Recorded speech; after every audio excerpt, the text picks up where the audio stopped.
मेरे बोलने से देश में बवाल और विवाद खड़ा हो जाता है। आपकी सुरक्षा में कटौती कर दी गई। सुरक्षा मेरा इशू नहीं है, सुरक्षा मेरा विषय नहीं है।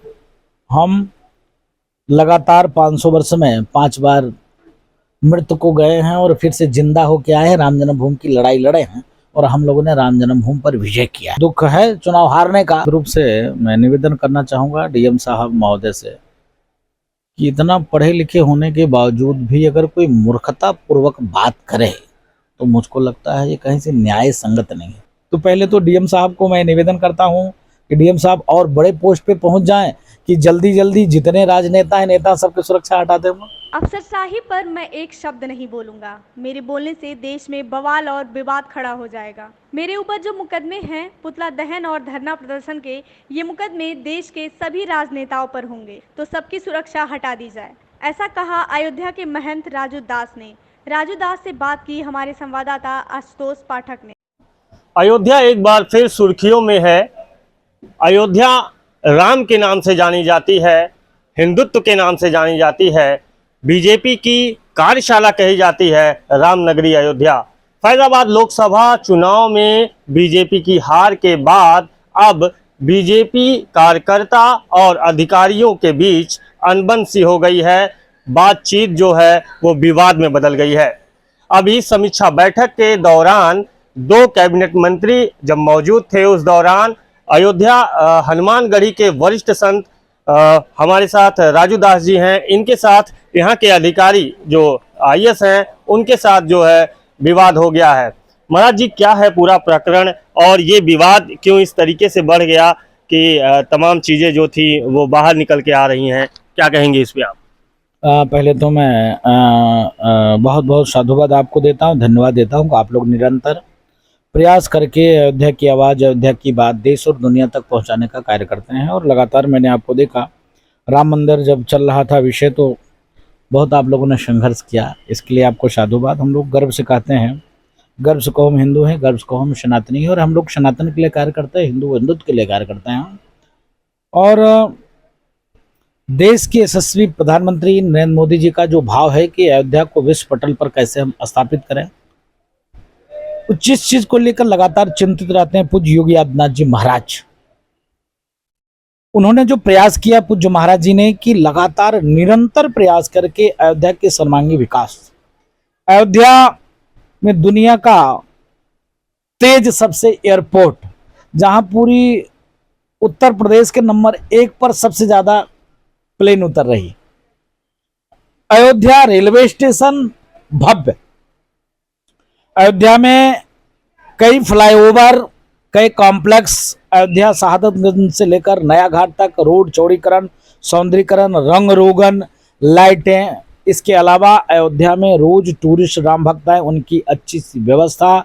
इसके अलावा कुंडें, तालाबे, सौंदर्यीकरण जो हो सकता था यथासंभव 38,000 करोड़ के बजट के साथ उन्होंने कार्यरत काम किया। इसी पर मंथन चल रही थी, इसी पर इतना काम हुआ, ये दुनिया जानती है। टीवी, अखबार से लेके तमाम सोशल मीडिया प्लेटफॉर्म पर ये काम देखा जा रहा है, लेकिन उसके बाद भी फैजाबाद लोकसभा चुनाव बीजेपी हार जाती है। उसके बाद बीजेपी की जो हार की समीक्षा बैठक होती है उसमें अधिकारी से आपका विवाद हो जाता है। विवाद के बाद तमाम वो चीज़ें हुई जो नहीं होनी चाहिए। यहाँ से हम चुनाव हारे हैं, हम लोग और अच्छे से कार्य करेंगे और हम चुनाव जीतेंगे। चुनाव दुख है चुनाव हारने का, लेकिन ठीक है, हम लोग खूब मेहनत करके और पुनः चुनाव जीतेंगे।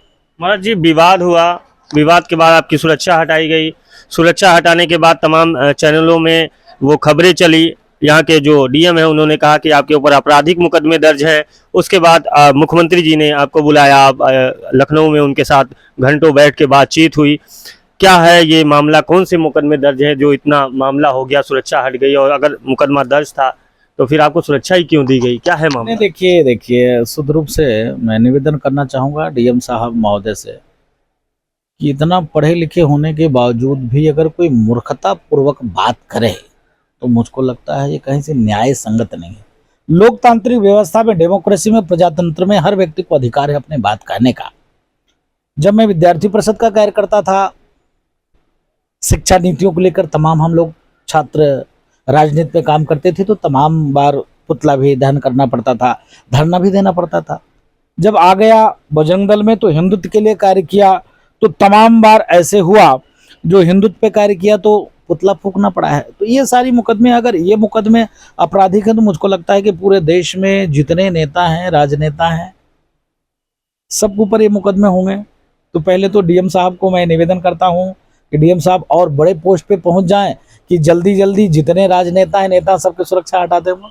अगर ऐसी बात है, अगर ये आरोप मेरे ऊपर, अरे कोई मैं आपराधिक प्रवृत्ति का व्यक्ति तो हूं नहीं, मैं निवेदन करता हूं आपसे, आपके चैनल के माध्यम से डीएम साहब से मांग लो।